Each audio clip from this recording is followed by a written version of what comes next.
Correta da questão interativa. Item D, 8 é a moeda, 8 e a moeda é viciada. Solução. Temos que calcular a frequência esperada com base nessa fórmula. Temos duas categorias, seria cara e coroa, e temos que calcular o valor esperado. No caso, o número de observações 200 e a probabilidade de cara é meia, portanto, 100 é o valor esperado. Da mesma forma, para a coroa, N observações de 200 e a probabilidade meia, então temos também o valor esperado de 100, tanto para a cara como para a coroa. Indo à fórmula do Q quadrado calculado, ela nos pede o valor observado menos o esperado elevado ao quadrado dividido pelo valor esperado.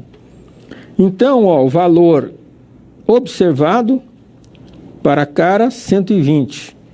E para a coroa, 80. Subtraindo do valor esperado e dividido pelo valor esperado, temos o resultado como 8.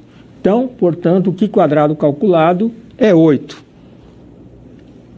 Como podemos interpretar esse valor? Então, a hipótese nula nos diz que é admitida que a moeda não seja viciada. Segue o modelo proposto. A hipótese alternativa H1 admite que a moeda seja viciada. Então, ela contradiz, não segue o modelo proposto. Como o valor do Q quadrado calculado foi 8 e acessando a tabela em função dos graus de liberdade, que é n-1, e do nível de significância, que é alfa, encontramos 3,841. E notamos que o valor calculado em módulo ele é maior do que 3,841. Portanto, rejeita a alternativa H0. E podemos entender que temos que aceitar a hipótese alternativa H1. Ou seja, admite-se que a moeda seja viciada, ou quer dizer, não segue o modelo teórico. Vamos trabalhar agora testes de hipótese com duas amostras. O principal conceito a ser utilizado nesse teste para duas populações é a combinação das duas distribuições. Trabalharemos então com uma terceira distribuição resultante da combinação dessas duas primeiras. A alegação de que há diferença significativa na quantidade de tempo de execução em um processo de produção entre o turno da manhã e o turno da noite. Temos aqui o perfil da população do turno da manhã, então média, desvio padrão e o número de observações. E temos, do outro lado, o turno da noite, um outro perfil dos mesmos parâmetros. Então, a ideia é testar a hipótese com essas duas amostras.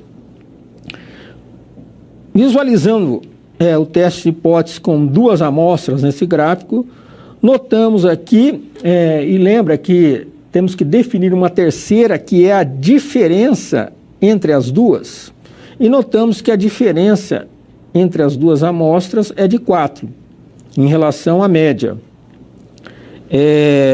Ao realizarmos um teste de duas amostras, estamos testando uma alegação referente à diferença entre os parâmetros nas duas populações, mas não o próprio valor do parâmetro, ok? Essa é uma observação para se trabalhar nesse contexto. Teste de hipóteses para diferença entre duas médias. Então, temos aqui duas amostras, duas populações, X1 e X2. É uma amostra aleatória da população, com média e variância pré-estabelecida, tanto para a primeira como para a segunda amostra, ok? Teste de hipótese para a diferença entre duas médias. 3 condições são necessárias para a realização desse teste. A primeira é que amostras devem ser selecionadas aleatoriamente. E as amostras devem ser independentes. No exemplo, temos o turno da manhã e o turno da noite. Cada tamanho da amostra deve ser maior do que 30. Caso contrário, a população deve ter uma distribuição normal com desvio padrão conhecido. Então, o que quer dizer isso? Quer dizer, se tivermos uma amostra abaixo de 30, para que possamos trabalhar com a distribuição normal, o desvio padrão deve ser conhecido.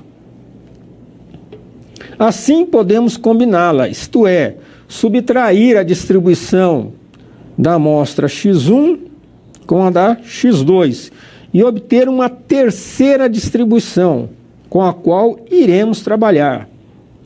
Pelo princípio da combinação das distribuições, podemos obter a média e o desvio padrão da seguinte fórmula, ok? Então, notamos que a média é a diferença, só que o desvio padrão é a soma entre eles. Observe, no caso, que a variância da distribuição amostral é a soma das variâncias das distribuições amostrais individuais de X1 e X2. Uma vez que a distribuição amostral X1 e X2 é normal, podemos usar o teste Z, que é a distribuição da normal padronizada, para a verificação das diferenças entre as duas médias populacionais, Mi1 e Mi2. Então, Z, parâmetro da normal padronizada, é a diferença observada menos a diferença por hipótese formulada, dividida pelo erro padrão. Então, temos aqui a representação da fórmula padronizada. Supondo que as populações com variância sigma1 ao quadrado e sigma2 ao quadrado são conhecidas, então podemos utilizar o teste Z de hipótese. Hipótese nula, Mi1 menos Mi2 igual a delta zero, ou seja, a diferença delta zero. E a hipótese alternativa, essa diferença sendo maior do que delta zero. Então temos as duas hipóteses, H0 e H1, a serem testadas.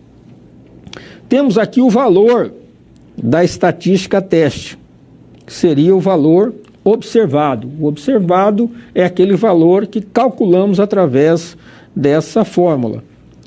Quais são as prováveis hipóteses alternativas? H1, considerando a diferença maior que delta zero, diferença menor que delta zero, ou a diferença diferente de delta zero, que seria, neste último caso, o teste de hipótese bicaudal. Então, temos o intervalo de rejeição a partir do nível alfa. Então, vamos fazer a comparação do valor calculado com o valor da tabela. Em síntese, trabalhamos com o valor observado, que é o calculado, em módulo, desprezando o valor caso seja negativo. Vamos aqui para o teste formal para a média, atentando à região crítica. Quem define a região crítica é o valor crítico, que devemos buscar na tabela, ok? Região crítica, a média maior que Mi0 e a região crítica, a média que é Mi menor que Mi0. Então temos aqui 1 menos alfa, que é a região de aceitação, e o alfa no extremo da cauda seria a região crítica ou região de rejeição, tanto pelo lado direito como pelo lado esquerdo, ok? Vamos aqui à questão interativa. Um teste de econometria foi aplicado em 50 alunos de economia e 75 alunas de economia.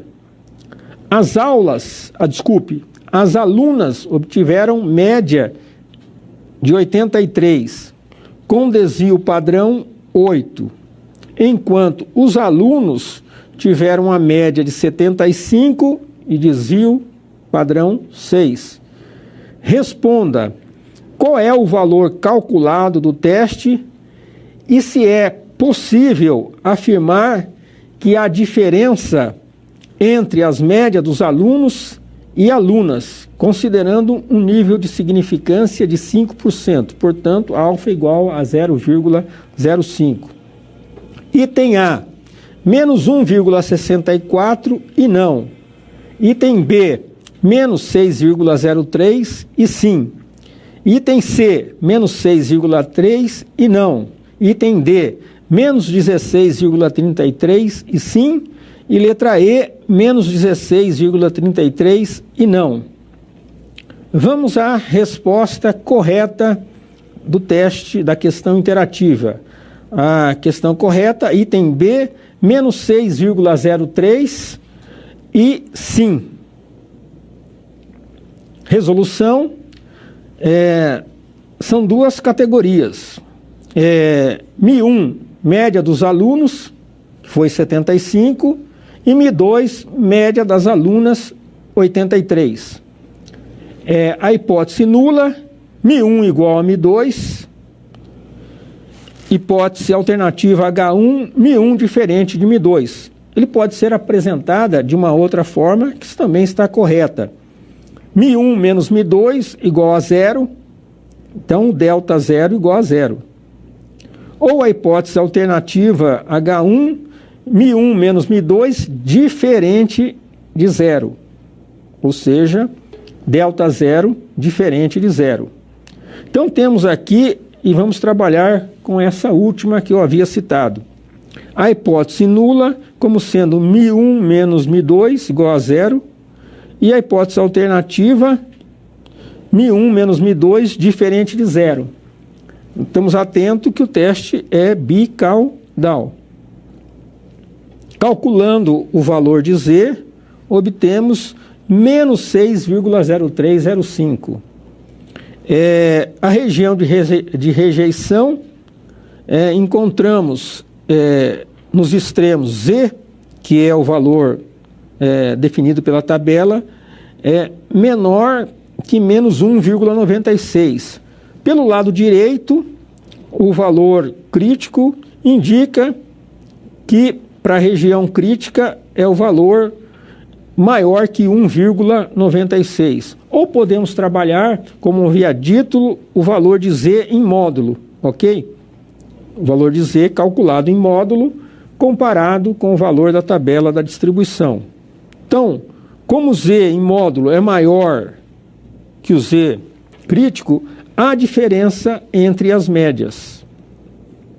Esta é a avaliação correta em termos de cálculo e do teste. Até a próxima, que vocês possam acessar o livro-texto e estudar num contexto mais amplo a disciplina. Até mais.